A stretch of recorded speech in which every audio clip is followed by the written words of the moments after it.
Je Et disais au parfois, départ, vous avez, oui, vous avez snobisme. senti parfois le snobisme du milieu littéraire à votre rencontre, Michel Bussy, ou de la jalousie, ou des Ce petites qui est clair- vacheries? non. Ce qui est amusant, c'est quand même que les écrivains qui vendent beaucoup de livres, paradoxalement, sont je pense, un peu les plus simples ou les plus heureux parce qu'on ne se pose pas de questions, on vit un espèce de rêve et il n'y a pas de frustration. Alors c'est vrai qu'il y a quelques écrivains qui peuvent être un peu frustrés parce qu'ils ne vendent pas autant qu'eux.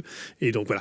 Après, il y a aussi beaucoup d'écrivains qui sont aussi critiques littéraires et donc du coup, il y a une espèce comme ça de frustration parce que c'est assez rare qu'un critique littéraire soit un écrivain qui... Voilà, donc du coup, il y a une espèce de jeu un peu trouble où voilà, on doit critiquer le livre de quelqu'un qui éventuellement a plus de succès que soi-même, alors que bon, donc c'est un peu... Vous parlez d'Éric Nolot?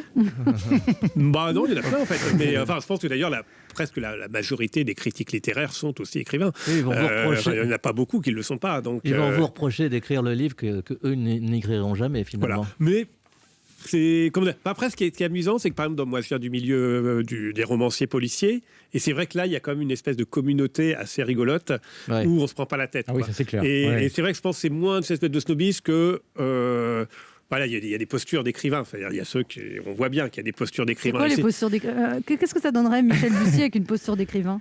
Une posture d'écrivain, c'est effectivement, c'est être quelqu'un d'un peu torturé, c'est que l'écriture serait douloureuse. Alors allez-y, on le refait.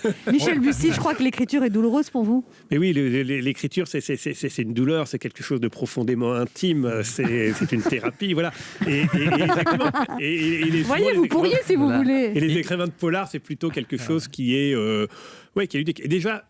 L'écriture d'imaginaire, c'est-à-dire le prince. Il y a une grande différence entre l'autofiction et l'écriture d'imaginaire. C'est-à-dire qu'en France, c'est vrai qu'on aime beaucoup l'autofiction, le fait divers, etc., la biographie. Bon.